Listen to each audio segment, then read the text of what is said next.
تعفیر الجبین، اس میں سے خاک شفا کے اوپر سجدہ کرنا مومن کی علامات میں سے. الجہر بسم اللہ الرحمن الرحیم، اور ایک علامت یہ ہے کہ مومن ہمیشہ بسم اللہ الرحمن الرحیم کو اونچی آواز سے پڑھے گا نماز میں. اس لیے ظہر اثر میں اخفات سے نماز پڑھنا لازمی ہے. پہلی 2 رکعت کو بھی آرام سے دھیمی آواز میں پڑھنا، اخفات سے نماز پڑھنا واجب ہے. لیکن بسم اللہ الرحمن الرحیم کو اونچی آواز سے پڑھنا مومن کی علامت ہے اور واجب ہے.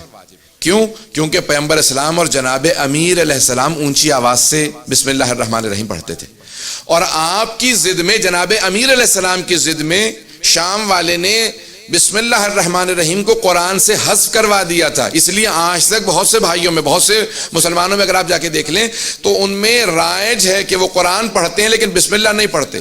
سورہ فاتحہ کے بعد کوئی بھی سورہ پڑھیں گے اس میں بسم اللہ نہیں پڑھیں گے، کیونکہ شام والوں نے اتنی جناب امیر کی عداوت میں قرآن کے اندر کوشش کی کہ رد و بدل کیا جائے کہ شہید ثقیف کہتے ہیں سب سے بڑے دشمن علی کا نام معاویہ، سب سے بڑی جس نے عداوت رکھی کہ اس نے ہر شے کو تبدیل کیا، اور سب سے بڑا جو اسلام کو نقصان پہنچایا، قرآن کو نقصان پہنچایا، کہ لوگوں کے ذہنوں میں ڈال دیا کہ بسم اللہ کو قرآن کا جز ہی نہ سمجھیں، صرف تبرکن لکھا جاتا ہے، کیونکہ بائے بسم اللہ کے نقطے سے عداوت تھے، بائے بسم اللہ کے نقطے سے عداوت تھی. اس لیے بسم اللہ الرحمن الرحیم کو قرآن سے حذف کرنے کی بہت بڑی مذموم کوشش کی گئی، اور اس نے باقاعدہ اپنی حکومت کی طرف سے بہت بڑے بڑے صحابہ کو پیسے دیے کہ اس پہ ایک حدیث گھڑ دو، پیغمبر اسلام سے منسوب کر دو، میں اس کے لیے باقاعدہ پیسے دوں گا. عزیزان گرامی، تو اس لیے علامت ہے مومن کی کہ بسم اللہ الرحمن الرحیم کو اونچی آواز سے پڑھے گا. ہمیشہ اس کو عادت بنا لے کہ بسم اللہ الرحمن الرحیم مومن ہمیشہ اونچی آواز سے پڑھے، چاہے نماز میں ہو چاہے باہر ہو، کیونکہ عداوت تھی بہت سے جناب امیر کے دشمنوں کو.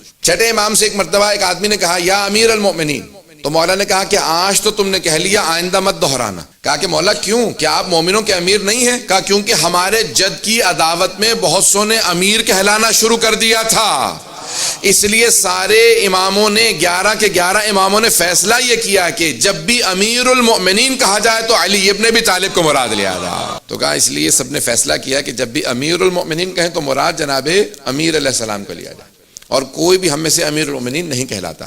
ہمارے ہاں بہت سے میں نے دیکھا کہ شیعہ بھی بعض اوقات نام لیتے ہوئے کہہ جاتے ہیں امیر فلاں امیر فلاں. اس بات کو کریکشن کر لیں کہ ہمارے ہاں امیر صرف ایک ہیں، اور وہ ہیں جناب علی ابن ابی طالب علیہ السلام. انہوں نے جو اپنے نام کے ساتھ رائج کیا تھا اس کو بھی ہمارے لیے دہرانا جائز نہیں ہے. اس کو یہ نہ کہیں کہ نہیں ان کی وجہ سے کہہ رہا ہوں، وہ لوگ اپنے ناموں کے ساتھ لگاتے تھے، یا وہ لوگ کہتے ہیں کہ ان کو کہہ دینا چاہیے. نہیں، کسی کو نہیں کہہ سکتے. ائمہ نے منع کیا کہ کسی کے نام کے ساتھ امیر مت لگانا. جب بھی کہو حضرت امیر علیہ السلام یا امیر المومنین تو مراد صرف جناب امیر المومنین سے مراد پہلے امام، کسی اور کا نام کے ساتھ امیر نہیں لگا سکتے. آئیں ذرا میں چند روایات پیش کرنا چاہتا ہوں کہ جو جناب امیر کی عداوت میں ان کے دشمنوں نے رائج کی.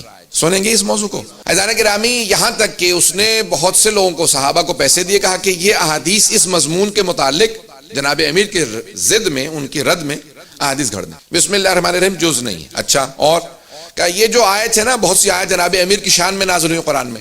کچھ نے لکھا 360 آیات ہے، فخر الدین رازی نے لکھا ہے قرآن میں 360 آیات ہیں جناب امیر کی شان میں، اور حافظ رجب برسی نے لکھا ہے 500 آیات ہے جناب امیر کی شان میں. ہمارے بعض علماء نے لکھا 1000 آیات نازل ہوئی ہیں جناب امیر علیہ السلام کی شان میں. تو اس نے کہا کہ یہ جو آیت ہے وَمِنَ النَّاسِ مَن يَشْرِي نَفْسَهُ ابْتِغَاءَ مَرْضَاتِ اللَّهِ وَاللَّهُ رَءُوفٌ بِالْعِبَادِ، سورہ بقرہ کی آیت نمبر 207. کہ اور مومنوں میں سے ایک ایسا ہے جو اللہ کے مرضات کی خاطر اپنے نفس کو دے دیتا ہے. کہ جب بستر رسالت پہ جناب امیر شب ہجرت سوئے تو اس وقت یہ آیت نازل ہوئی. سب کے ذہنوں میں ہے آیت. تو عزیزان گرامی، جب شب ہجرت جناب امیر علیہ السلام بستر رسالت پہ سوئے تو یہ آیت نازل ہوئی. مومنوں میں سے ایک ایسا ہے جو اپنے نفس کو اللہ سے تجارت کرتا ہے، اللہ کی مرضات کی خاطر اللہ کی مرضیوں کو حاصل کرتا ہے اور اپنے نفس کو دے دیتا. تو اس نے باقاعدہ معاویہ نے پیسے دیے، اور ایک آدمی نے باقاعدہ حدیث گھڑی اور کہا کہ یہ علی کی شان میں آیت نازل نہیں ہوئی، بلکہ یہ عبد الرحمن ابن ملجم قاتل امیر المومنین کی اس کے لیے نازل ہوئی ہے. اور یہ آج تک بہت سی کتابوں میں باقی ہے بھائیوں کی.